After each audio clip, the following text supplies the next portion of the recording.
Hello everyone. तो JPSC prelims paper 1 के section H का जो इन्वायरमेंट वाला पोर्शन है, आज उसका फोर्थ सेशन हम लोग देखने वाले हैं। और इन्वायरमेंट के ऊपर मैंने इसको मिलाकर 4 वीडियो आप लोगों को दिया। और किसी एक वीडियो के बारे में अगर आप पूछेंगे कि सबसे ज़्यादा इंपॉर्टेंट कौन सा है, तो वो ये वाला वीडियो रहने वाला है। ठीक है, तो इसको जो है शुरू से लेकर अंत तक ज़रूर देखिएगा। यहाँ पर जो मैंने आपको इंडिकेटिव लिस्ट दिया हुआ है इंडेक्स में, इससे कहीं ज़्यादा टॉपिक्स यहाँ पर डिस्कस किया हुआ है। और कई सारा टॉपिक्स थ्योरेटिकल ट्रेडिशनल वे में डिस्कस किया है मैंने, और कई सारा क्वेश्चंस के थ्रू आपको मैंने डिस्कस कर दिया है यहाँ पर। ठीक है, तो इसीलिए इस वीडियो को शुरू से लेकर लास्ट तक ज़रूर देखिएगा, बहुत यूज़फुल रहने वाला है आपके एग्ज़ाम के नज़रिए से। ओके, और वीडियो लाने में थोड़ा डिले हो जा रहा है because I am not keeping well for some time, तो इसीलिए I am sorry about that. But कोशिश करेंगे कि अगले 3 4 5 दिनों तक जो भी सेक्शन एच का बचा हुआ है उसको मैं कंप्लीट करा दूँ। स्पोर्ट्स और अवार्ड सेक्शन पर एक एमसीक्यू बेस्ड मैं रेडी कर रहा हूँ। ठीक है, उसको हम लोग एमसीक्यू के थ्रू कर लेंगे, क्योंकि स्पोर्ट्स और अवार्ड्स वाला जो है मोस्टली करंट अफेयर्स रिलेटेड ही होता है, और उसमें environment, disaster management, human rights जैसा कुछ भी कॉन्सेप्चुअल चीज़ नहीं है समझने लायक। ठीक है, स्पोर्ट्स में थोड़ा बहुत टर्म्स वगैरह पूछ दिया जाता है, जैसे लास्ट टाइम वेलोड्रोम पूछा गया था, किस खेल से संबंधित है। तो ये सब एक आध टाइप का जो क्वेश्चन है वो शायद हो सकता है कि थ्योरेटिकल बेस्ड हो, तो वैसा भी कुछ क्वेश्चन हम लोग डिस्कस कर लेंगे वहाँ पर। और बाकी तो स्पोर्ट्स में भी आपको वही है कि कोई खिलाड़ी किस खेल से संबंधित है वो पूछा जाता है, या फिर कोई खेल, कोई टूर्नामेंट का नाम दिया रहेगा और पूछेगा किस खेल से संबंधित है। जैसे डूरंड कप पूछ देगा, रणजी ट्रॉफी पूछ देगा, किस खेल से संबंधित है, डूरंड कप किस खेल से संबंधित है। इस तरह से क्वेश्चन पूछा जा सकता है। एक दूसरे टाइप का क्वेश्चन है स्पोर्ट्स में, ये पूछा जाता है कि आपका कौन सा टूर्नामेंट किस खिलाड़ी ने जीता। तो अगेन ये भी करंट अफेयर्स है। अवार्ड्स में दो तरह का क्वेश्चन पूछा जा सकता है, या तो पूछा जाएगा कोई अवार्ड किसने जीता है, या फिर कोई अवार्ड किस चीज़ किस फील्ड में दिया जाता है। तो ये तो दोनों का दोनों ही पूरी तरह से करंट अफेयर्स बेस्ड है, तो इसमें थ्योरी टाइप समझाने जैसा कुछ है नहीं। कोशिश करेंगे कि इसको एमसीक्यू ऑब्जेक्टिव क्वेश्चन के माध्यम से ही कुछ क्वेश्चंस हम लोग देख लेंगे, जो कि मोस्टली करंट अफेयर्स बेस्ड होगा। ठीक है, पिछला 1 1.5 साल का। तो ये था स्पोर्ट्स और अवार्ड सेक्शन को लेकर के, वो आपको मैं दे दूंगा अगले 3 4 दिनों में। ठीक है, और बाकी एक इंटरनेशनल रिलेशंस के ऊपर एक वीडियो मैं और बना रहा था, मैं उस वो बिल्कुल मेरे दिमाग से निकल गया था, उसको भी मैं अपलोड कर दूंगा। ठीक है, उस यूनाइटेड नेशंस सिस्टम मैंने कवर किया था, तो उसके अलावा जो बाकी दूसरे इंटरनेशनल ऑर्गेनाइजेशंस हैं उसके ऊपर बेस्ड होगा वो वीडियो। वो ट्रेडिशनल वे में होगा, कुछ क्वेश्चंस होंगे, कुछ थ्योरी होंगे। ठीक है, तो ये था आने वाला वीडियोस का एजेंडा। ओके, तो फिलहाल आज का वीडियो स्टार्ट कर लेते हैं। ये वीडियो वैसे ही काफ़ी लंबा होने वाला है, तो दूसरा बात ना करके इस वीडियो पर अब ध्यान लगाते हैं। ठीक है, तो पहले climate change and global warming से रिलेटेड कुछ कॉन्सेप्ट्स हम लोग देखेंगे। आईपीसीसी, तो इसका नाम आप लोगों ने सुना होगा, inter governmental panel on Climate change, है ना। तो इसमें आपको ये पूछा जा सकता है, ठीक है, कौन सा दो ऑर्गेनाइजेशन इसको मिलकर जो है क्रिएट किया था, है ना। तो वर्ल्ड मीटेरोलॉजिकल ऑर्गेनाइजेशन डब्ल्यूएमओ और यूनाइटेड नेशंस इन्वायरमेंट प्रोग्राम। इसका 3 इम्पोर्टेंट रिपोर्ट अभी रिसेंटली आया है, पिछला 2 साल में, 3 साल में। ठीक है, ये तीनों रिपोर्ट का नाम याद रखेंगे। Global warming of 1.5 degree Celsius, climate change and land, the ocean and cryosphere in a changing climate. Okay, तो ये 3 रिपोर्ट, इसका एकदम रिसेंट रिपोर्ट है, ये तीनों को ध्यान रखेंगे। ये जो है आईपीसीसी के द्वारा निकाला गया है। ओके, एक क्वेश्चन देखते हैं, which organization brought out the state of global climate 2020। तो the state of global climate नाम का जो रिपोर्ट है वो किसने निकाला, तो ये निकाला डब्ल्यूएमओ ने। ठीक है, वर्ल्ड मीटेरोलॉजिकल ऑर्गेनाइजेशन। अच्छा, अब इंटरनेशनल एफर्ट्स के बारे में देखेंगे, कुछ जो क्लाइमेट चेंज के प्रति एक्शन लेने के लिए लिया है दुनिया भर में सरकारों ने। तो इसमें सबसे पहले नाम आता है United Nations Framework Convention on Climate change. ठीक है, तो इसमें जो है कुछ इंपॉर्टेंट ईयर्स है, 1992 से शुरू होगा और 2021 तक हम आएंगे धीरे धीरे, और देखते जाएंगे क्या क्या इंपॉर्टेंट इवेंट किस ईयर हुआ था। तो सबसे पहले 1992 में एक समिट हुआ, United Nations conference on environment and development. इसी को अर्थ समिट भी कहते हैं, इसी को रियो समिट भी कहते हैं, है ना। तो ये हुआ 1992 में। इस कन्वेंशन के फलस्वरूप 3 इम्पॉर्टेंट कन्वेंशन निकल कर बाहर आया। ठीक है ना, इस समिट में 3 इम्पॉर्टेंट कन्वेंशन निकल कर सामने आया। एक था convention on biological diversity, already कर चुके हैं हम लोग। एक था United Nations convention to combat desertification, ये भी हम लोग कर चुके हैं। आज हम लोग United Nations Framework Convention on Climate change ये वाला देखेंगे, ठीक है। तो CBD, UNFCCC और UNCCC, ये 3 इम्पॉर्टेंट कन्वेंशंस रियो समिट के फलस्वरूप बाहर आया, ठीक है। और 1992 में ही इसी समिट के दौरान ग्लोबल इन्वायरमेंट फैसिलिटी का भी गठन किया गया था, ठीक है। ग्लोबल इन्वायरमेंट फैसिलिटी अक्सर सुनने में आता है। इन्वायरमेंट जब भी आप पढ़ते होंगे तो देखते होंगे कि ये जो है फंड दिया या इसका जो है किसी ऑर्गेनाइजेशंस के साथ मिल करके जो है कोई प्रोजेक्ट ये सब चलाता है। तो ये सब चीज़ सुनने में अक्सर आता है। ग्लोबल इन्वायरमेंट फैसिलिटी का नाम ध्यान रखिएगा, 1992। ओके, 1994 में UNFCCC इन्फोर्स हो गया। 1995 में इसका पहला COP हुआ। COP हर जगह आएगा तो समझ जाइएगा कि उसका मीटिंग हुआ, ठीक है। UNFCCC का जो भी पार्टनर है उसका मीटिंग जो हुआ उसको कन्फ्रेंस ऑफ पार्टीज़ बोलते हैं, COP, ठीक है। तो पहला समिट जो हुआ था वो बर्लिन जर्मनी में हुआ था, ओके। और 1997 में तीसरा समिट हुआ, थर्ड COP UNFCCC का, है ना। तो ये जो समिट है बहुत इंपॉर्टेंट है क्योंकि ये क्योटो जापान में हुआ था और यहीं से क्योटो प्रोटोकॉल बाहर आया, ठीक है। तो थर्ड COP ऑफ UNFCCC इसी में क्योटो प्रोटोकॉल बना, ठीक है। तो ये अब हम लोग क्योटो प्रोटोकॉल के बारे में थोड़ा समझते हैं कि क्या है। तो देखिए, क्योटो प्रोटोकॉल जो है इसमें बेसिकली एमिशन रिडक्शन टारगेट्स का बात किया गया है। एमिशन रिडक्शन टारगेट यानी कि जो भी इंडस्ट्रीज़ हो गया, ठीक है, और गाड़ी मोटर वगैरह हो गया, उनसे जो भी एमिशन होता है उसका बात कर रहा है। तो उसमें रिडक्शन करना है, तो इसका कुछ टारगेट दिया गया था। ये टारगेट था कि 2008 से 2012 के बीच, ठीक है, ये 2008 से 2012 के बीच इसको 5% कम करना था, ग्रीन हाउस गैस एमिशन को, ठीक है ना। किसके 5%? 1990 के लेवल से, यानी 1990 में जो भी एमिशन था उसके तुलना में 5% कम करना है आपको 2008 से 2012 के बीच, ठीक है। यही क्योटो प्रोटोकॉल का इनिशियल एम था, ओके। अब क्योटो प्रोटोकॉल में कौन कौन सा गैस कवर किया गया था? तो वो था carbon dioxide, methane, nitrous oxide, ठीक है, N2O। उसके अलावा हाइड्रोफ्लोरोकार्बन्स, HFCs, परफ्लोरोकार्बन्स, PFCs, सल्फर हेक्साफ्लोराइड, ठीक है, यानी SF6। तो ये जो है ये सब गैसेस को कवर किया गया था क्योटो प्रोटोकॉल में। उम्मीद नहीं है कि ये सब पूछेगा कि कौन कौन सा गैस कवर्ड है, लेकिन ये ध्यान रखिएगा कितना % एमिशन रिडक्शन टारगेट था इनिशियली और फर्स्ट कमिटमेंट पीरियड क्या था, ठीक है। तो 2008 से 2012, ओके। आगे देखते हैं। अब देखिए, 3 मार्केट बेस्ड मैकेनिज्म है क्योटो प्रोटोकॉल के अंदर, अक्सर नाम सुने होंगे, joint implementation, clean development mechanism, emission trading. ये सब बेसिकली कोई एमिशन रिडक्शन टारगेट पूरा कर पाया, कोई नहीं पूरा कर पाया, ठीक है। तो जो कर पाया और जो नहीं पूरा कर पाया, इन दोनों के बीच ही एक मार्केट एस्टेब्लिश करता है, ठीक है। टारगेट से ज़्यादा कोई एमिशन रिड्यूस कर लिया तो जितना ज़्यादा टारगेट से वो अचीव किया वो दूसरे को बेच सकता है, ठीक है। तो इस तरह का कुछ कुछ बहुत सारा इसमें मैकेनिज़म्स है, वो सब डिटेल में उतना समझना ज़रूरी नहीं है, बस ये 3 नाम ध्यान रखिएगा, emission trading, clean development mechanism और जॉइंट इम्प्लीमेंटेशन, ओके। ये तीनों जो है अंडर क्योटो प्रोटोकॉल ही एस्टेब्लिश किया गया था, ओके। तो कोई भी पूछा जाता है इनमें से कि CDM वगैरह किस इम्पॉर्टेंट कन्वेंशन या प्रोटोकॉल का हिस्सा है, तो आप बताएंगे क्योटो प्रोटोकॉल का, ओके। अच्छा, अब आगे बढ़ते हैं अपना टेबल में। तो 1992, 94, 95, 97 तक हम लोग देख लिए थे UNFCCC का मीटिंग। उसके बाद 2001 में आते हैं। 2001 में COP7 हुआ था, 7th मीटिंग हुआ था UNFCCC का। यहाँ पर मराकेश अकॉर्ड्स अडॉप्ट किया गया।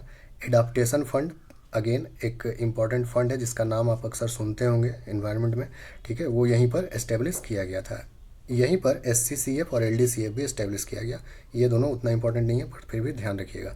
लिस्ट डेवलप कंट्रीज फंड और स्पेशल क्लाइमेट चेंज फंड। 2010 का UNFCCC का समिट कैनकन मैक्सिको में हुआ था। यहाँ पे ग्रीन क्लाइमेट फंड इस्टेब्लिश किया गया, ठीक है। अगेन ये भी बहुत इंपॉर्टेंट है, ग्रीन क्लाइमेट फंड, इसके ऊपर भी आपको क्वेश्चन पूछा जा सकता है। 2012 में दोहा अमेंडमेंट टू क्योटो प्रोटोकॉल, ठीक है। दोहा यानी क्योटो प्रोटोकॉल जो था उसमें कुछ अमेंडमेंट किया गया, उसको दोहा अमेंडमेंट बोलते हैं, ठीक है। और यहाँ पर सेकेंड कमिटमेंट पीरियड का बात किया गया 2013 से 2020 के लिए। क्योटो प्रोटोकॉल का पहला कमिटमेंट पीरियड था 2008 से 12, जहाँ पर कि 5% कम करने का बात किया गया था। अब यहाँ पर जो सेकेंड कमिटमेंट पीरियड हुआ 2012 में, वो था अगेन फिर 2013 से 2020 के लिए, और यहाँ पर 18% कम करने का बात किया गया। 18% आपको अपना ग्रीन हाउस गैस एमिशन कम करना होगा 1990 के लेवल से, ठीक है।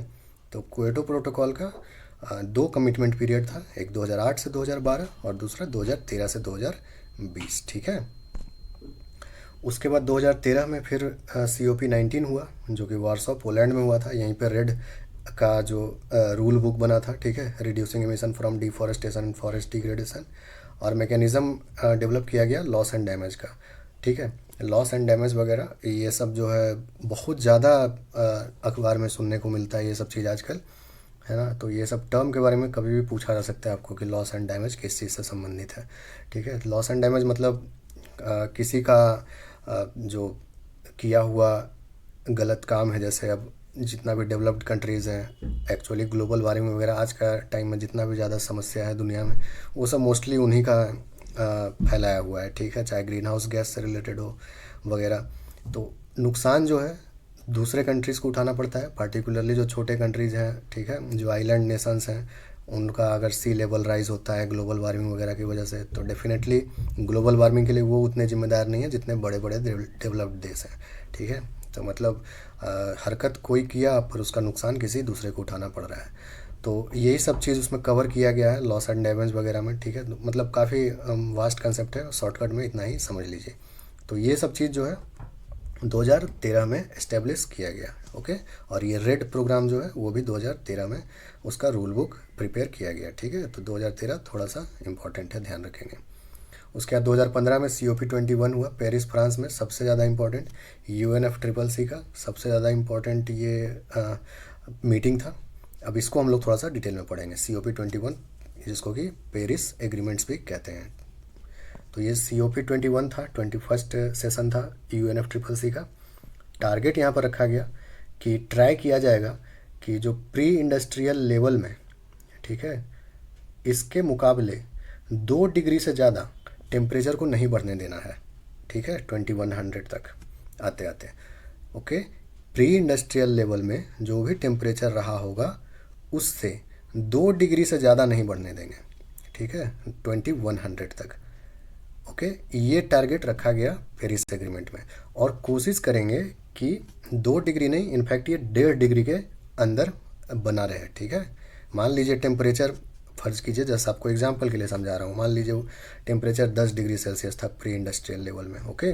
तो कोशिश किया जाएगा कि 2100 जब आएगा उस समय तक 12 डिग्री सेल्सियस के ऊपर टेम्परेचर ना हो हमारी दुनिया का, और कोशिश करना है, ठीक है, कि ये 12 भी ना हो, ये 11.5 ही हो, ठीक है, 1.5 डिग्री ही बढ़े, ओके। वही दिया हुआ है यहाँ पर कि कोशिश करेंगे कि प्री इंडस्ट्रियल लेवल के जो टेम्परेचर लेवल था प्री इंडस्ट्रियल, उसके मुकाबले 1.5 डिग्री सेल्सियस ही टेम्परेचर इंक्रीज़ हो, ऐसा हम लोग कोशिश करेंगे, ओके।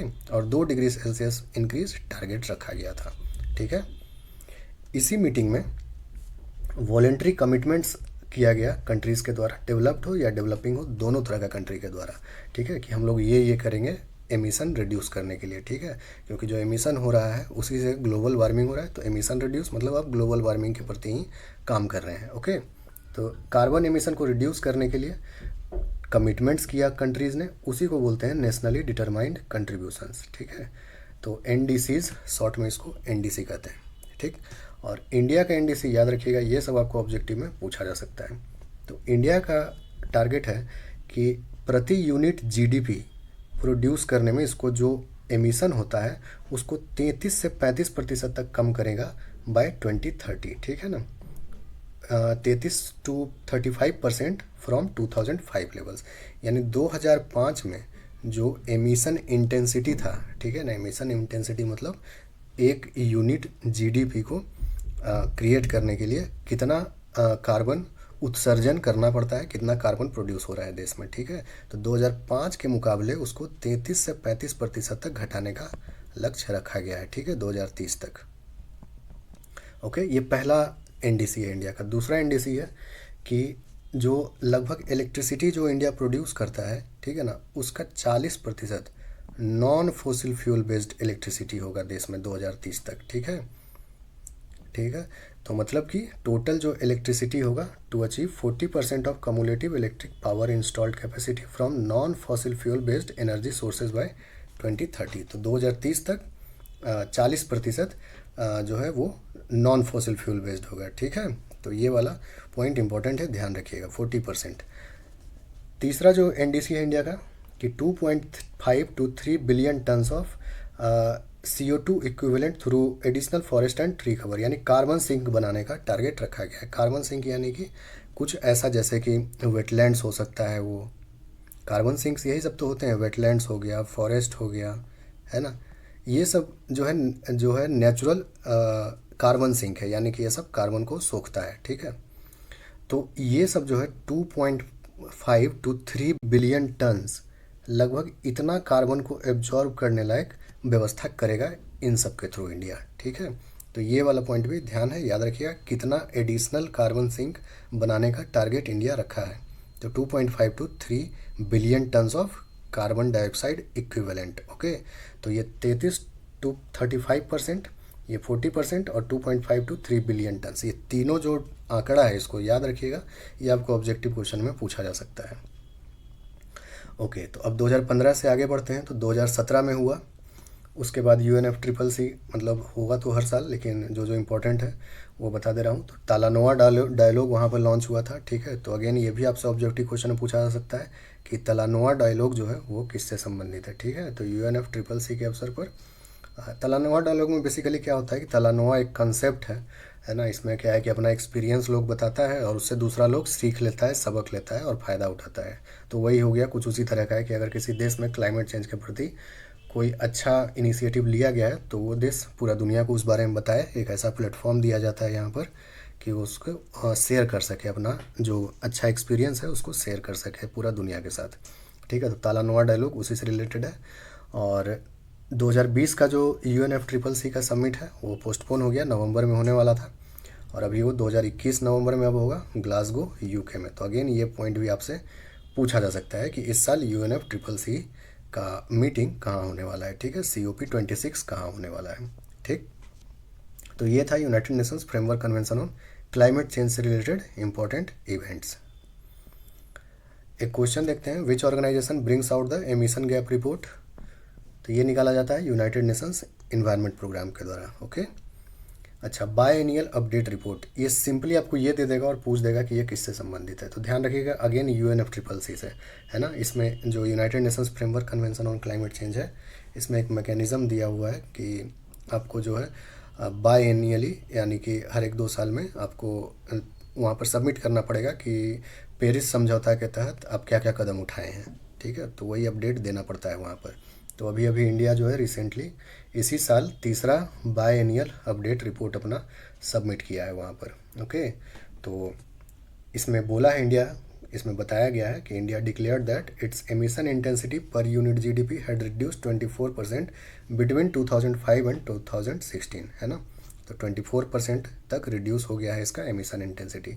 और इंडिया का NDC के अनुसार कितना इसको एमिशन इंटेंसिटी करना है, 33 से 35% ऑफ 2005 लेवल्स। ठीक है, तो संभव है कि इंडिया उसको अचीव कर लेगा। ओके, अच्छा, इंडिया अब क्लाइमेट चेंज के लिए क्या कुछ कर रहा है, अब उस विषय में कुछ हम लोग देखते हैं। तो सबसे पहले national action plan on Climate change कब लॉन्च किया गया था, 2008 में, एक क्वेश्चन के रूप में आपको पूछा जा सकता है। इसके अंदर 8 प्लान्स हैं, है ना। एक प्लान और कभी कभी ऐड कर दिया जाता है, उसके बारे में भी देख लेंगे।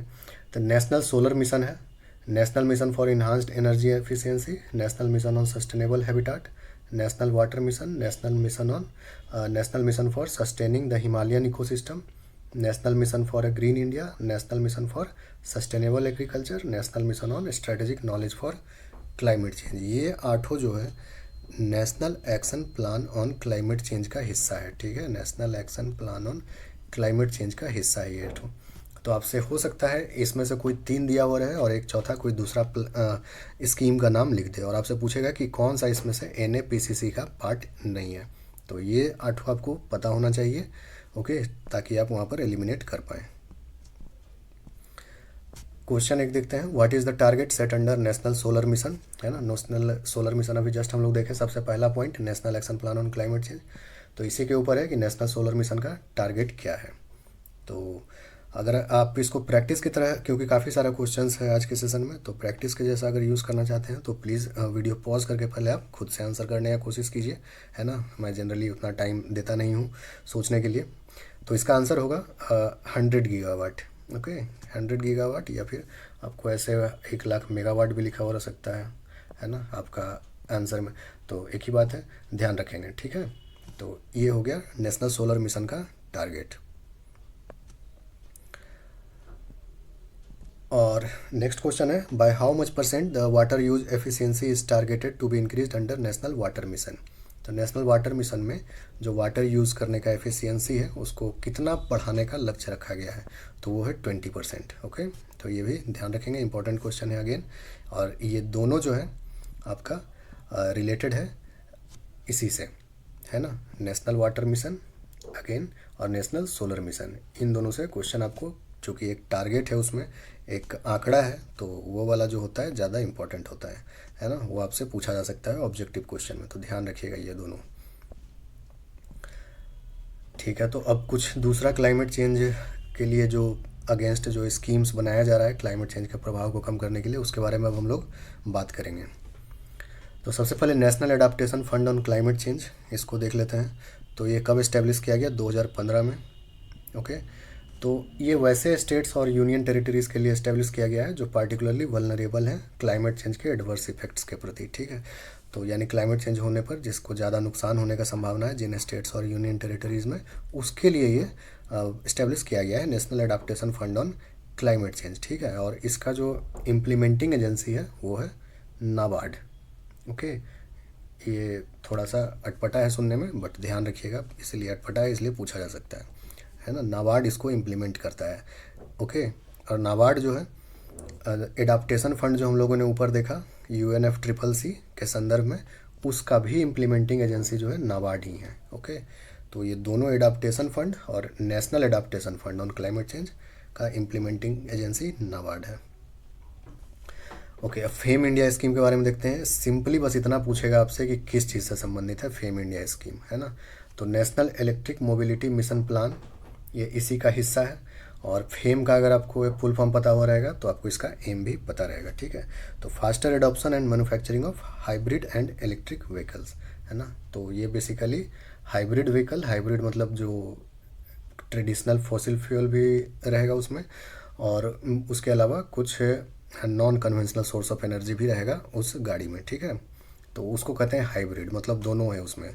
और इलेक्ट्रिक व्हीकल तो इलेक्ट्रिक व्हीकल हो गया बैटरी आधारित, ठीक है। तो इन सब टाइप का व्हीकल्स को बढ़ावा देने के लिए ये लाया गया है फेम इंडिया स्कीम। ओके, तो फेम इंडिया का भी सेकेंड फेज चल रहा है, 2019 से 2022 तक चलेगा। 2015 में स्टार्ट किया गया था। नेक्स्ट है Atal Mission for Rejuvenation and Urban Transformation, जिसको अमृत मिशन भी कहते हैं, ठीक है। तो इसको जो है housing and urban affairs ministry इसको चला रहा है और 2015 में लॉन्च हुआ था।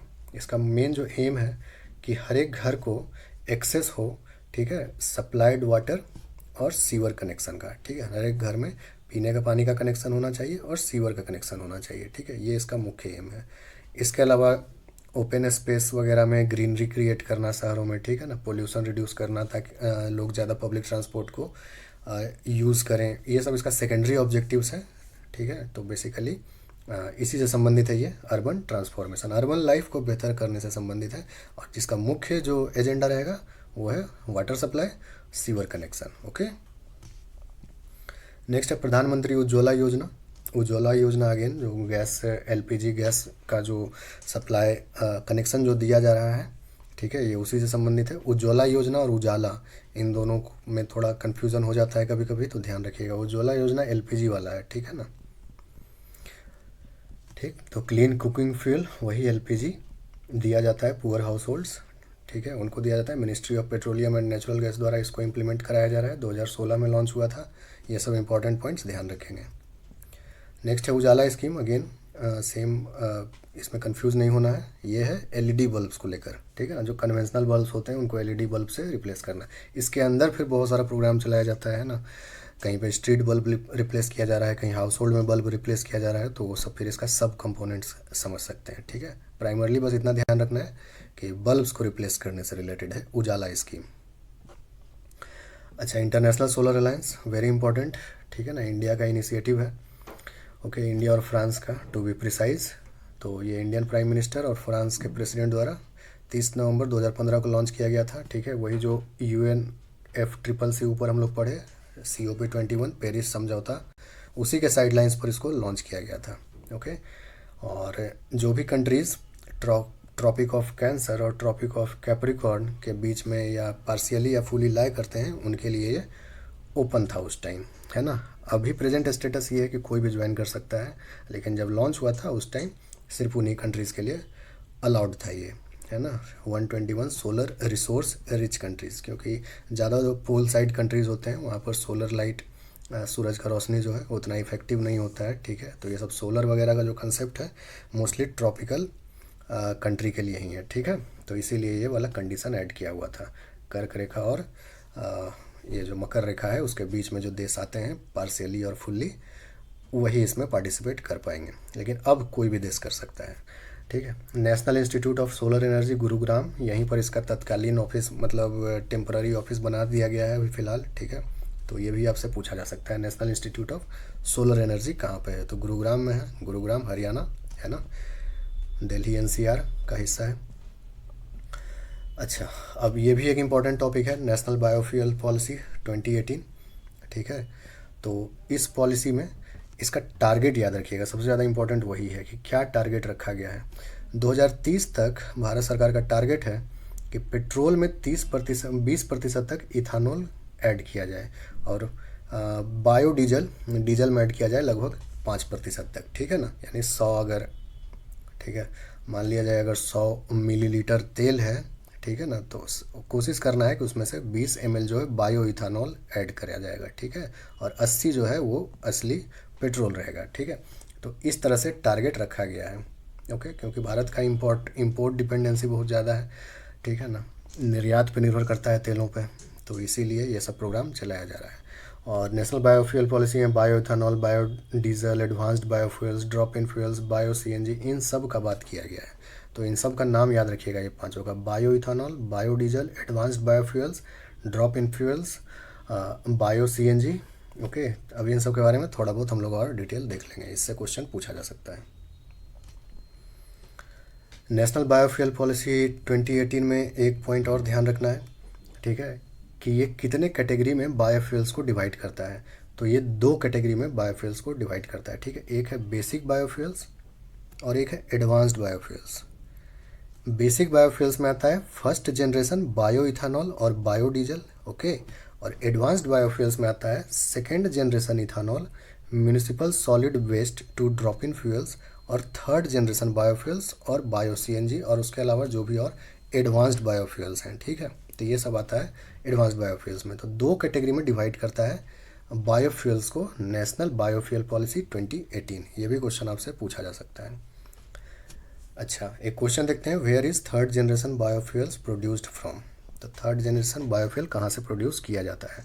ओके, तो ये प्रोड्यूस किया जाता है एल्गी से। ठीक है, तो ये पॉइंट भी ध्यान रखेंगे।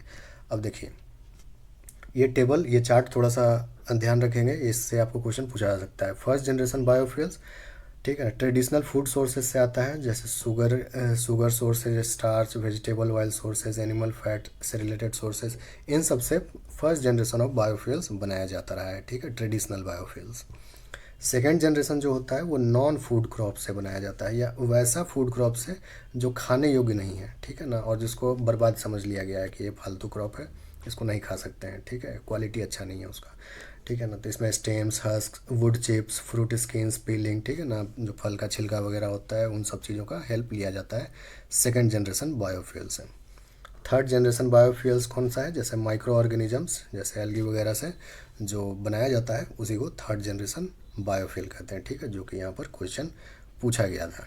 फोर्थ जनरेशन का भी कंसेप्ट आजकल डेवलप हो रहा है। यहाँ पर क्या है कि कुछ जेनेटिकली इंजीनियर्ड क्रॉप्स के हेल्प से बायोफ्यूल बनाया जाएगा। ठीक है, ताकि जो है उसमें to take high amounts of carbon crops that are genetically engineer to take in high amounts of carbon, यानी ऐसा क्रॉप को बायो इंजीनियरिंग ऐसा किया जाएगा ताकि वो क्रॉप जब वो ग्रो हो रहा होगा क्रॉप तो वो ज़्यादा कार्बन सोखेगा, ठीक है।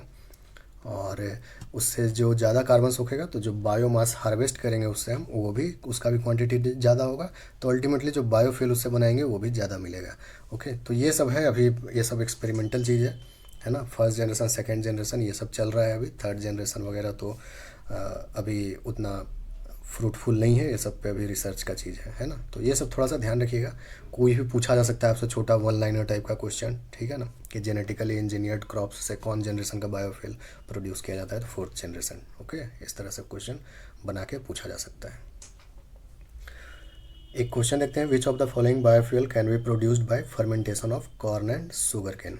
तो फर्मेंटेशन ऑफ कॉर्न और शुगर केन से कौन सा बायोफ्यूल बनाया जा सकता है, तो ये बायो इथानॉल है। ओके, तो बायो इथानॉल को जो है बनाया जा सकता है fermentation of corn and sugar cane से। बायोडीजल एक प्रोसेस से बनता है जिसको बोलते हैं ट्रांसस्टरिफिकेशन, ठीक है, ये भी ध्यान रखिएगा, ये सब पूछा जा सकता है साइंस एंड टेक में भी, ठीक है।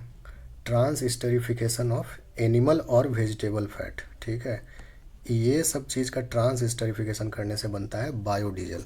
फर्मेंटेशन से बनता है बायो इथानॉल, ठीक है। बायोगैस कैसे बनता है, anaerobic decomposition of waste material, ठीक है, यानी कि एनएरोबिक, ठीक है ना, यानी बिना एयर के, ठीक है, या कंट्रोल्ड एयर के, ठीक है, जहाँ पर कि ऑक्सीजन का मात्रा बहुत कम या ना के बराबर हो, उसको एनारोबिक कंडीशन कहते हैं, है ना। वहाँ पर अगर वेस्ट मटेरियल डिकम्पोज होता है तो फिर बायोगैस बनता है। ओके, तो एनारोबिक डिकम्पोजिशन से बना बायोगैस, बायोडीजल ट्रांसस्टरिफिकेशन से, बायो इथानॉल फर्मेंटेशन से। ओके, ये सब इंपॉर्टेंट है, ध्यान रखेंगे।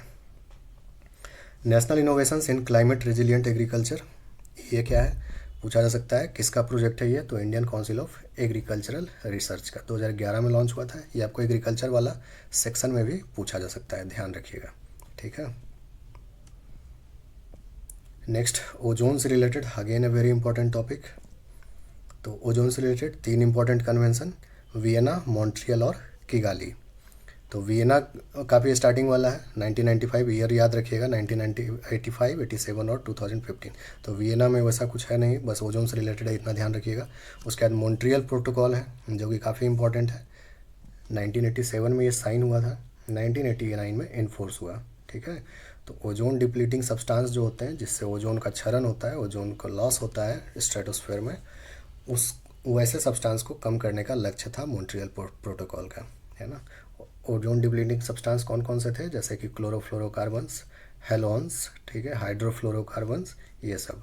हेलोन्स मतलब जैसे वैसे कंपाउंड्स जिसमें कि आपको क्लोरीन है, फ्लोरीन है ना, ब्रोमीन है, आयोडीन है, ये सब टाइप का जो कंपाउंड्स होता है वो सब हेलोन्स कहलाता है, ठीक है। उसके बाद ये यूनिवर्सली रेटिफाइड ट्रीटी है, पहला ऐसा इंटरनेशनल ट्रीटी था जो यूनिवर्सल रेटिफिकेशन अचीव किया। यूनिवर्सल रेटिफिकेशन मतलब जिसको कि यूनाइटेड नेशंस के जितने भी मेंबर्स थे सबने साइन और रेटिफाई किया था, है ना। तो इसीलिए ये काफ़ी सक्सेसफुल ट्रीटी रहा। ओके, और ओजोन डे 16 सितंबर को मनाया जाता है, ठीक, ये भी पॉइंट ध्यान रखेंगे। अब ये जो किगाली एग्रीमेंट था, ओके, ये जस्ट मॉन्ट्रियल प्रोटोकॉल का अमेंडमेंट है, ठीक है ना।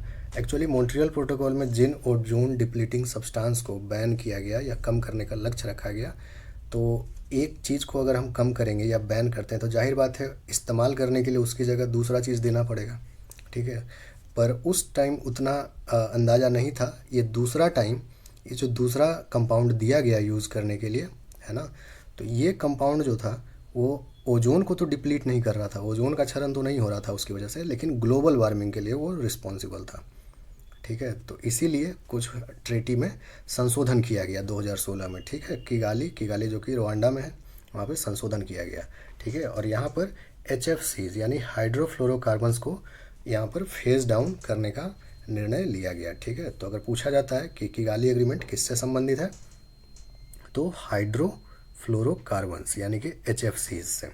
ओके, इंडिया भी इसका प्रोडक्शन और कंजम्पशन ख़त्म करेगा 2028 के बाद से, ठीक है। तो ध्यान रखेंगे ये सब चीज़, मॉन्ट्रियल प्रोटोकॉल और उसका किगाली एग्रीमेंट से रिलेटेड। ओके, ये सब जितना ओजोन डिप्लीटिंग सब्सटेंस है ना, बेसिकली ये सब फोम इंडस्ट्री में यूज़ होता है, ठीक है, रेफ्रिजरेंट में यूज़ होता है, ठीक है। उसके अलावा फायर फाइटिंग जैसे काम में यूज़ होता है, तो ये सब में यूज़ होता है। तो अगर आप एक चीज़ को बैन कर रहे हैं तो ये सब तीन सब इम्पॉर्टेंट सेक्टर्स है, इम्पॉर्टेंट है, तो उसकी जगह इस्तेमाल करने के लिए दूसरा चीज़ तो आपको देना ही पड़ेगा। तो उसी में से एक HFC था, ठीक है, जो बैन किया गया क्लोरोफ्लोरोकार्बन वगैरह, तो उसकी जगह बोला गया कि HFC अभी इस्तेमाल कर सकते हैं। बट बाद में पता चला कि HFC ओजोन को तो ख़त्म नहीं कर रहा है लेकिन ग्लोबल वार्मिंग बढ़ा रहा है, इसका ग्लोबल वार्मिंग पोटेंशियल बहुत ज़्यादा होता है ना। तो इसीलिए फिर अमेंडमेंट किया मॉन्ट्रियल प्रोटोकॉल को और HFC को भी फेज डाउन करने का निर्णय लिया गया। ओके, अच्छा, एक क्वेश्चन देखते हैं, which ozone depleting substance has India banned from importing since 1 January 2020। तो 1 जनवरी 2020 से इंडिया जो है एक ओजोन डिप्लीटिंग सब्सटेंस का इंपोर्ट बैन कर दिया है, और वो सिर्फ इंपोर्ट ही होता था इंडिया में प्रोड्यूस नहीं करते हैं उसको। तो इफेक्टिवली आप ऐसा समझ सकते हैं कि इंडिया में ये पूरी तरह से फेज आउट हो चुका है ये ओजोन डिप्लीटिंग सब्सटेंस। तो वो सब्सटेंस है HCFC, हाइड्रोक्लोरोफ्लोरोकार्बन 141B उसका नाम है। ओके, तो ये जो इंपोर्ट लाइसेंस HCFC 141B का इंपोर्ट लाइसेंस प्रोहिबिट किया गया है under ozone depleting substances regulation and control amendment rules 2019। ठीक है, तो ये एक अमेंडमेंट रूल है ओजोन से रिलेटेड, ODS से रिलेटेड, ओजोन डिप्लीटिंग सब्सटेंसेस से रिलेटेड 2019 का। ये रूल्स जो है इन्वायरमेंट प्रोटेक्शन एक्ट 1986 के अंतर्गत बनाया गया था। ठीक है, तो इसी के अंतर्गत इंपोर्ट लाइसेंस बैन किया गया है। ओके, और यूज़ भी नहीं कर सकता है। फोम मैन्युफैक्चरिंग इंडस्ट्री जो है, मैंने आपको बताया कि फोम इंडस्ट्री ये सब ODS यूज़ करते हैं, तो वो इसको अब यूज़ भी नहीं कर सकता है। ठीक है, और ये यूज़ नहीं कर सकता है, ये ozone depleting substances regulation and control amendment rules 2014 के अंतर्गत ये ऑर्डर जारी किया गया है। ठीक है, तो ओजोन डिप्लीटिंग सब्सटेंसेस रूल्स जो है उसका भी ईयर याद रखेंगे, 2014, फिर अमेंडमेंट रूल्स 2019, है ना, तो ये सब इंपॉर्टेंट है। नेक्स्ट क्वेश्चन है, when was India Cooling action Plan launched. तो Bharat cooling action plan launch किया गया 2018 में। इंडिया पहला कंट्री बन गया है, मेजर कंट्री, जो कि इस तरह का एक कूलिंग एक्शन प्लान लॉन्च किया है। जैसा कि आपको बताया कि ओजोन सब्सटेंसेस रेफ्रिजरेशन में काफ़ी यूज होता है, ओजोन डिप्लीटिंग सब्सटेंसेस, तो इसीलिए अगर हम मेरे पास एक कूलिंग एक्शन प्लान होगा, ठीक है ना, कि रेफ्रिजरेशन में क्या टारगेट रखना है, कितना एफिशिएंसी रखना है, तो जाहिर बात है हम ओजोन डिप्लीटिंग सब्सटेंसेस के यूज़ पे भी कंट्रोल कर सकते हैं। तो इसीलिए उसी से रिलेटेड इंडिया एक कूलिंग एक्शन प्लान लॉन्च किया था 2018 में। ओके, अब कुछ इंटरनेशनल कन्वेंशंस देखते हैं जो इन्वायरमेंटल पोल्यूशन को कंट्रोल करने के लिए बनाया गया है। बेसल कन्वेंशन कब ये सब बना, कब इन्फोर्स हुआ, वो सब मेरे ख्याल से उतना इम्पोर्टेंट नहीं है। मैं जल्दी जल्दी आपको बस बताता जाऊंगा कि किस चीज़ से संबंधित है। ठीक है, तो trans boundary movement of hazardous waste and their disposal, है ना।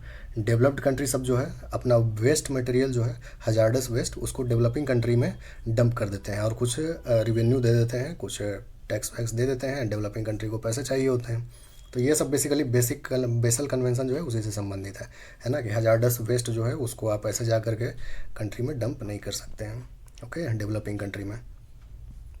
रॉटरडैम कन्वेंशन किससे रिलेटेड है, हजार्डस केमिकल्स एंड पेस्टिसाइड्स के प्रायर इन्फॉर्म्ड कंसेंट से। ये प्रायर इन्फॉर्म्ड कंसेंट जहाँ दिख गया तो बस रोटर कन्वेंशन समझ जाइएगा। प्रायर इन्फॉर्म्ड कंसेंट ये होता है कि किसी भी तरह का इंटरनेशनल ट्रेड होता है इस तरह के केमिकल्स या पेस्टिसाइड्स में, तो जो सारा टर्म्स एंड कंडीशंस हो गया, इन केमिकल्स के विषय में जानकारी हो गया, इसका दोनों पक्ष को अच्छे से पता होना चाहिए। ठीक है, जो इंपोर्ट कर रहा है उसको भी, जो एक्सपोर्ट कर रहा है उसको भी अच्छे से पता होना चाहिए। तो इसी को कहते हैं प्रायर इन्फॉर्म्ड कंसेंट, ताकि डिसीजन मेकिंग में सुविधा हो। ठीक है, निर्णय लेने में सुविधा हो अगर चीज़ों के बारे में सही सही पता रहेगा तो। इसी को कहते हैं पूर्व सूचित सहमति या प्रायर इन्फॉर्म्ड कंसेंट। तो नेक्स्ट टॉपिक हम लोग देखने वाले हैं वो है स्टॉकहोम कन्वेंशन के बारे में। तो स्टॉकहोम कन्वेंशन जो है वो परसिस्टेंट ऑर्गेनिक पोल्यूटेंट्स के ऊपर है ना। तो परसिस्टेंट ऑर्गेनिक पोल्यूटेंट्स यानी कि वैसे ऑर्गेनिक पोल्यूटेंट्स जो काफ़ी समय तक इन्वायरमेंट में बने रहते हैं, ठीक है, या वो डिकम्पोज नहीं होते हैं या फिर सेटल भी नहीं होते हैं। एयर में जो भी पोल्यूटेंट्स होते हैं वो दो ही तरह से हटते हैं एयर से, ठीक है ना, रिमूव होते हैं, या तो वो सेटल हो जाएं ज़मीन पर, है ना, या फिर वो डिकम्पोज हो जाए हार्मलेस प्रोडक्ट्स में। ठीक है, पर ये जो परसिस्टेंट ऑर्गेनिक पोल्यूटेंट्स होते हैं POPs, ये जल्दी ना ही डिकम्पोज होते हैं ना ही सेटल होते हैं। तो इन्हीं के ऊपर ये कन्वेंशन है, स्टॉकहोम कन्वेंशन। ओके, तो इसको भी ध्यान रखेंगे। अच्छा, अब देखते हैं Indian effort to control pollution, environmental pollution है ना, Indian efforts to control environmental pollution. इसमें सबसे पहले वाटर एक्ट के बारे में देखते हैं। तो जो वाटर एक्ट है वो उसका ईयर याद रखेंगे सबसे पहला मैच द फॉलोइंग के लिए, और एयर एक्ट का भी ईयर याद रखेंगे, पहले भी हम लोग डिस्कस किए हैं इसको।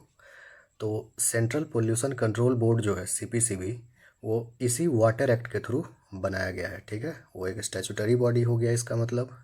और सीपीसीबी को बाद में जब एयर एक्ट बना 1981 में, तो उस एयर एक्ट के तहत भी कुछ पावर्स दिया गया सेंट्रल पोल्यूशन कंट्रोल बोर्ड को। ओके, और सेंट्रल पोल्यूशन कंट्रोल बोर्ड ने 2009 में national ambient air quality standards जिसको NAAQS कहते हैं, उसको नोटिफाई किया। ठीक है, तो ये 2-3 पॉइंट ध्यान रखेंगे।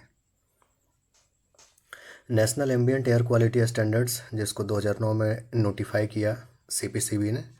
ठीक है, तो उसके अंतर्गत क्या है कि ये डेटा याद रखेंगे। ठीक है, ये आंकड़ा याद रखना है कि परमिसिबल लिमिट पार्टिकुलेट मैटर 2.5 और पार्टिकुलेट मैटर 10 का क्या है।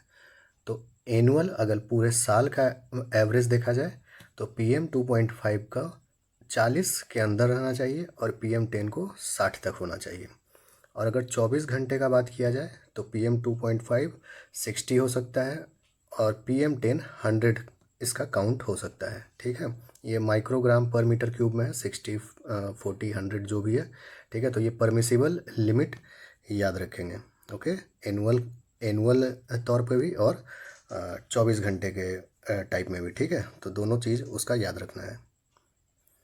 National air quality monitoring programme, ये प्रोग्राम 1984 में सेंट्रल पोल्यूशन कंट्रोल बोर्ड के द्वारा लॉन्च किया गया था, है ना। इसमें 4 एयर पोल्यूटेंट मेजर किया जाता है या मॉनिटर किया जाता है, sulphur dioxide, nitrogen dioxide, PM 10 और PM 2.5।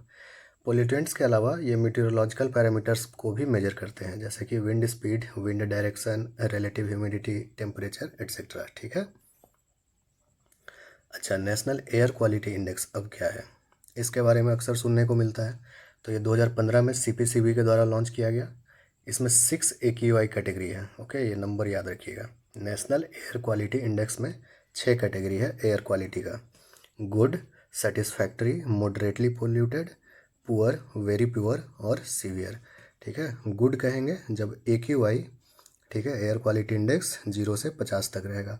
सेटिस्फैक्ट्री 51 से 100 तक, मॉडरेटली पोल्यूटेड 101 से 200 तक, पुअर 201 से 300, वेरी पुअर 301 से 400 और सीवियर कहेंगे जब 401 से 500 के बीच AQI आएगा। ठीक है, नेशनल एयर क्वालिटी इंडेक्स में 8 प्रदूषण का जो तत्व है उसको मेजर किया जाता है: PM 10, PM 2.5, nitrogen dioxide, sulphur dioxide, carbon monoxide, ozone, ammonia और लेड। ठीक है, देख रहे हैं ना, इसमें CO2 नहीं दिख रहा होगा। ठीक है, तो ये सब मेजर करने के लिए CO2 एज पोल्यूटेंट नहीं लिया जाता है। ओके, ध्यान दीजिएगा इसमें, ये भी आपको क्वेश्चन में पूछा जा सकता है। 3-4 आइटम दिया रहेगा, उसमें एक CO2 भी दिया रहेगा, पूछेगा नेशनल एयर क्वालिटी इंडेक्स में कौन सा मेजर नहीं किया जाता है। नेक्स्ट है system of air quality and weather forecasting and research, इसी को सफ़र बोलते हैं। ओके, तो ये सफ़र क्या है कि भारत के द्वारा इंडिजिनसली डेवलप किया हुआ एक रियल टाइम वार्निंग सिस्टम है। एयर क्वालिटी को, एयर क्वालिटी से संबंधित वार्निंग देता है ये। ठीक है, सफ़र। तो इसका जो है Indian institute of tropical metrology Pune और इंडियन मेट्रोलॉजिकल डिपार्टमेंट यानी कि IMD दोनों मिलकर इसको डेवलप किया है। ठीक है, ये union ministry of earth sciences के अंतर्गत आता है ये सिस्टम, सफ़र जो है। ओके, और देश के अलग अलग शहरों में ये एयर क्वालिटी को मॉनिटर करता है। तो इसमें जो रेगुलर एयर क्वालिटी पैरामीटर्स हैं जैसे PM 2.5, PM 10, sulphur dioxide, ozone, nitrogen oxides, carbon monoxide, इन सब के अलावा ये बेंजीन, टोलुइन, जाइलिन, इन सब का मात्रा को भी मेजर करता है। ठीक है, और इसमें भी वैसे ही है जैसे एयर क्वालिटी इंडेक्स में था good, satisfactory, moderate, poor, very poor और सीवियर, है ना, 0 से 50 और फिर उसी तरह से। तो एयर क्वालिटी का ये सब थोड़ा सा ध्यान रखेंगे। कलर पे भी थोड़ा सा ध्यान देंगे, मे भी कभी पूछ सकता है कि कलर कोड क्या है मॉडरेटली पोल्यूटेड का as per air quality index. ठीक है, तो इस तरह से भी क्वेश्चन पूछा जा सकता है। एक क्वेश्चन देखते हैं, when was national clean air programme launched. ठीक है, तो इसका करेक्ट आंसर होगा 2019। ये रिसेंट है बिल्कुल, है ना। नेक्स्ट क्वेश्चन है question number 10, by how much percentage PM2.5 and PM10 concentration has been targeted to be reduced by 2024 under NCAP। तो अभी जो हम लोग नेशनल क्लीन एयर प्रोग्राम देख रहे हैं उसके अंतर्गत PM2.5 और PM10 का कंसंट्रेशन कितना कम करने का टारगेट रखा गया है। तो 20 से 30% तक कम करने का टारगेट रखा गया है। कब तक? 2024 तक। ठीक है, तो इस क्वेश्चन से भी जानकारी मिल रहा है कि नेशनल जो क्लीन एयर प्रोग्राम है उसके तहत PM2.5 और PM10 को 2024 तक 20 से 30% तक कम करने का टारगेट रखा गया है, और ये 2019 में लॉन्च किया गया था। ठीक है, तो नेशनल क्लीन एयर प्रोग्राम के बारे में इतना बात याद रखेंगे। नेक्स्ट क्वेश्चन है, how many non attainment cities have been chosen under national clean air programme. तो नेशनल क्लीन एयर प्रोग्राम के तहत कितना नॉन अटेनमेंट सिटीज़ को चूज़ किया गया है। तो नॉन अटेनमेंट सिटीज़ क्या होता है? वैसा सिटीज़ जो नेशनल स्टैंडर्ड्स है, एयर क्वालिटी स्टैंडर्ड्स, उसको फुलफिल नहीं कर रहा है over a period of time. ठीक है, तो उसको नॉन अटेनमेंट सिटीज़ कर दिया गया। ठीक है ना, गैर प्राप्ति वाले शहर। ओके, तो ऐसा शहर टोटल 122 है। ये कई जगह आपको 102 मिलेगा लिखा हुआ। ठीक है, तो इसमें जो है 20 शहर और ऐड हुआ है नॉन अटेनमेंट सिटीज़ में। ठीक है ना, 20 सिटीज़ और ऐड हो गया है, तो इसीलिए 122 हो गया है ये टोटल नॉन अटेनमेंट सिटीज़। ठीक है, और ये 122 में झारखंड से कितना शहर है? तो आपको जानकर आश्चर्य होगा कि झारखंड से इस पूरे 122 में सिर्फ एक शहर है, वो है धनबाद। ठीक है, तो धनबाद जो है नॉन अटेनमेंट सिटी है for the purpose of NCAP यानी कि नेशनल क्लीन एयर प्रोग्राम। ठीक है, क्वेश्चन नंबर 13 देखते हैं, when did BS6 emission norm mandatorily come into effect in India. तो BS6 कब लागू हुआ, सिंपली पूछा जा रहा है। ठीक है, तो ये लागू हुआ 1 अप्रैल 2020 से, है ना। लॉकडाउन के बीच में ही ये लागू हो गया था लास्ट ईयर। क्वेश्चन नंबर 14 है, reduction in emission of which compound will be the single most benefit of switching to BS6 standards. BS6 norms आने से, BS6 फ्यूल आने से, इंजन आने से जो है काफ़ी ज़्यादा फ़ायदा होगा इन्वायरमेंट को। ठीक है, सबसे ज़्यादा फ़ायदा किस संदर्भ में होगा? तो वो है सल्फ़र एमिशन को लेकर के। ठीक है, जो सल्फ़र कंपाउंड्स जो एग्जॉस्ट में निकलता है उसमें सबसे ज़्यादा रिडक्शन आने वाला है। ठीक है, वैसे हर एक चीज़ थोड़ा बहुत रिड्यूस होगा, पार्टिकुलेट मैटर भी होगा, नाइट्रोजन का ऑक्साइड्स भी रिड्यूस हो रहा है, लेकिन जो प्राइमरली अगर कोई एक चीज़ पूछा जाए कि सबसे ज़्यादा किस पर असर पड़ेगा, तो एनवायरनमेंट में जो सल्फ़र कंटेंट है वो काफ़ी नीचे आएगा आने वाले वर्षों में। ठीक है, BS6 इंजन की वजह से। क्वेश्चन नंबर 15 देखते हैं, when was the water prevention and control of pollution cess act passed. तो ऊपर हम लोग वाटर एक्ट देखे थे, ये वाटर सेस एक्ट है, ये पास हुआ था 1977 में। क्वेश्चन नंबर 16 है, who is the chairperson of national Ganga council. तो नेशनल गंगा काउंसिल के चेयरपर्सन कौन है होते हैं? तो ये होते हैं हमारे प्रधानमंत्री। ठीक है, तो ये काफ़ी इंपॉर्टेंट ऑर्गेनाइजेशन है, इसके बारे में ध्यान रखिएगा कि ये प्रधानमंत्री होते हैं नेशनल गंगा काउंसिल के चेयरमैन। और जब नेशनल गंगा काउंसिल का बात हुआ है तो ध्यान रखिएगा, ये भी इन्वायरमेंट से रिलेटेड है आपका। सबसे पहले गंगा एक्शन प्लान। ठीक है, इसका भी ईयर याद रखिएगा कम से कम। गंगा एक्शन प्लान ये स्टार्ट हुआ था 1986 में। ओके, उसके बाद NGRBA है ना, इसका मतलब national Ganga river basin authority. National Ganga river basin authority ये 2009 में इसको गठित किया गया। ओके, 2011 में national mission for clean Ganga, ठीक, इसको अप्रूवल मिला। ठीक है, national mission for clean Ganga को 2011 में अप्रूवल मिला। फिर 2014 में नमामि गंगे लॉन्च हुआ, नमामि गंगे प्रोग्राम, है ना, 2014 में लॉन्च हुआ। तो ये हो गया नमामि गंगे प्रोग्राम।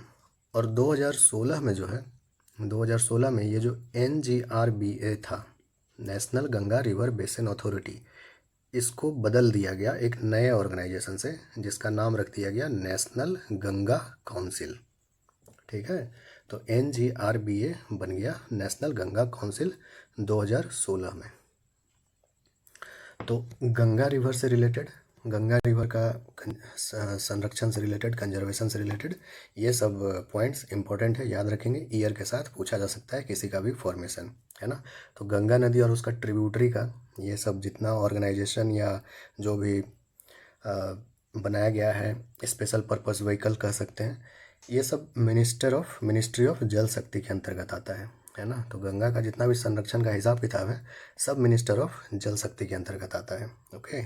और जितना भी दूसरा रिवर है देश में, वो सब नेशनल रिवर कंजर्वेशन प्लान, इसके अंतर्गत उनका कंजर्वेशन किया जाता है, ठीक है। और ये है ministry of environment, forest and climate change, इसके अंतर्गत ये आता है, ठीक है। Minister of environment, forest and climate change. तो सारा नदी इन्वायरमेंट मंत्रालय के अंतर्गत आता है, पर्यावरण मंत्रालय के अंतर्गत, नेशनल रिवर कंजर्वेशन प्लान के थ्रू, ठीक है। और सिर्फ गंगा और उसका ट्रिब्यूटरी जो है वो है मिनिस्ट्री ऑफ जल शक्ति के अंतर्गत। तो ये बस जीके के लिए आपका मैंने बता दिया, ठीक है। क्वेश्चन नंबर 17 देखते हैं, वो है when was clean Ganga fund established. Clean Ganga fund जो है वो कब एस्टेब्लिश हुआ था? तो ये एस्टेब्लिश हुआ है 2014 में, ठीक है। इसको ध्यान रखेंगे। क्लीन गंगा फंड रिसेंट है और इसलिए ये पूछा जा सकता है। Question number 18, when was National River Conservation Plan launched. तो National River Conservation Plan launch हुआ 1995 में, ओके। इसी के अंतर्गत गंगा और उसका ट्रिब्यूटरी छोड़ के बाकी सारा नदी का संरक्षण किया जाता है। क्वेश्चन नंबर 19 देखते हैं, what should be the minimum thickness of plastic carry bags as per the new plastic waste management rules. तो जो नया प्लास्टिक वेस्ट मैनेजमेंट रूल्स है उसके अनुसार प्लास्टिक कैरी बैग्स का मिनिमम थिकनेस क्या होना चाहिए? तो वो है 50 माइक्रोन, ओके, 50 माइक्रोन्स। इसको भी अब बढ़ाने का बात चल रहा है, ठीक है ना। क्वेश्चन नंबर 20 है, in what context the term extended producer responsibility is applied. तो एक्सटेंडेड प्रोड्यूसर रिस्पॉन्सिबिलिटी यानी कि विस्तारित निर्माता जिम्मेदारी, ये बेसिकली ऐसा होता है कि प्रोडक्ट का जो कंप्लीट लाइफ साइकिल है, ठीक है ना, उसको कस्टमर के हाथ में जाने से लेकर के उसका डिस्पोज होने तक, वो सब जो है वो प्रोड्यूसर का जिम्मेदारी है। उसको कलेक्ट करना, रिसाइकल करना या अच्छे से उसको डिस्पोज ऑफ करना सब प्रोड्यूसर का जिम्मेदारी है।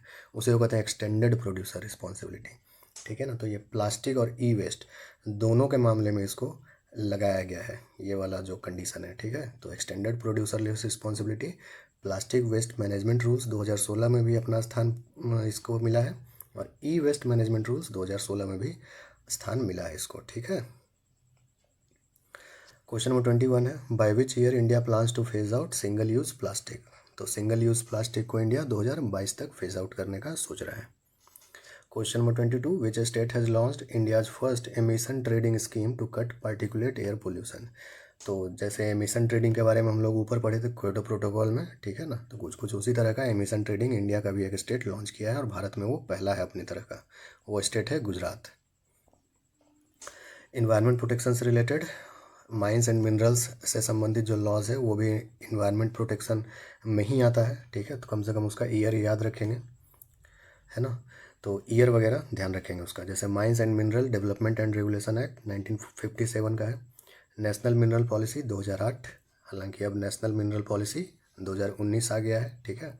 उसके बाद mines and minerals development and regulation amendment act 2015, ठीक है। ये सब एक्ट्स को ध्यान में रखेंगे, ओके। और इसी में एक डिस्ट्रिक्ट मिनरल फाउंडेशन होता है। डिस्ट्रिक्ट मिनरल फाउंडेशन का कॉन्सेप्ट होता है, 1 सेकेंड।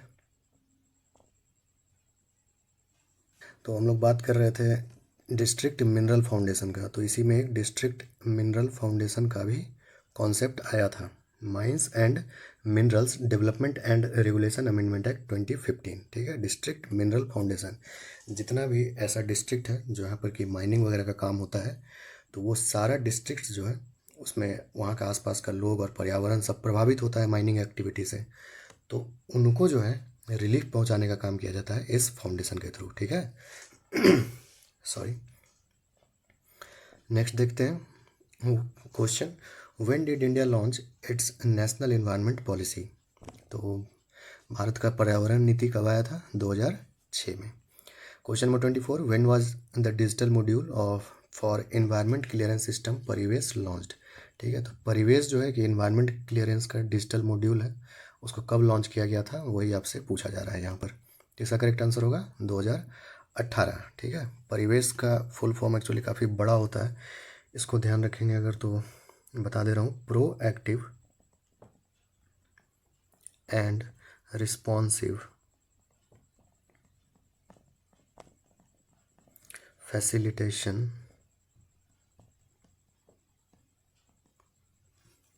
बाय इंटरैक्टिव, ठीक है, इंटरैक्टिव वर्चुअस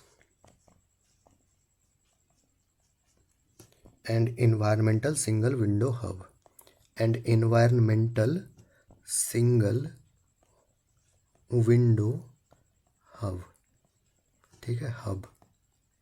तो लंबा चौड़ा इसका हिसाब किताब है ना। Proactive and responsive facilitation by interactive virtuous and environmental single window hub, ठीक है। तो ये है परिवेश का हिसाब किताब, और बेसिकली सिंपल भाषा में यही कि ये इन्वायरमेंट क्लियरेंस लेने के लिए एक डिजिटल मॉड्यूल है, ठीक है। तो ये 2018 में लॉन्च हुआ था। नेक्स्ट क्वेश्चन है, Western Ghats ecology expert panel is commonly known as. तो वेस्टर्न घाट्स इकोलॉजी पैनल को क्या कहते हैं? इस माधव गडगिल यही चेयरमैन थे वेस्टर्न घाट्स इकोलॉजी पैनल के, इसलिए western Ghats ecology expert panel को माधव गडगिल कमेटी भी कहते हैं, ठीक है। 2011 में गठन हुआ था। फिर एक्चुअली माधव गडगिल कमेटी का जो रिपोर्ट था उसी को रिव्यू करने के लिए के कस्तूरीरंगन कमेटी या पैनल का भी गठन किया गया था 2013 में, ठीक है।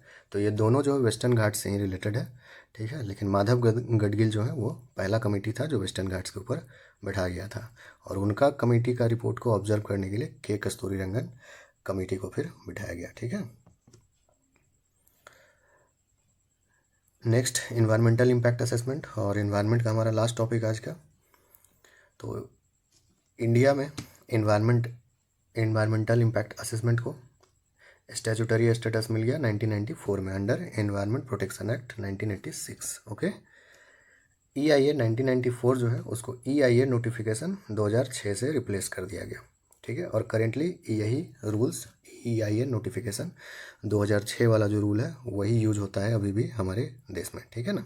एक ड्राफ्ट आया है रिसेंटली 2020 में, लेकिन वो भी ड्राफ्ट स्टेज में है ना, तो वो अभी यूज में नहीं है, ठीक है। नेक्स्ट देखते हैं, EI से संबंधित ही अब कुछ क्वेश्चंस देखकर और सेशन एंड करेंगे। For the purpose of EIA developmental projects are divided into how many categories, ठीक है। EIA के लिए डेवलपमेंटल प्रोजेक्ट्स को कितने कैटेगरी में डिवाइड किया गया है? तो इसका करेक्ट आंसर हो जाएगा ऑप्शन 1, ठीक है। 2 कैटेगरी A है और कैटेगरी B है ना। कैटेगरी B को फिर 2 पार्ट में डिवाइड किया गया है, B1 और B2, ठीक है। बट वो फिर सब कैटेगराइजेशन हो गया, प्राइमरली या ब्रॉडली 2 ही कैटेगरी में डिवाइड किया गया है, ओके।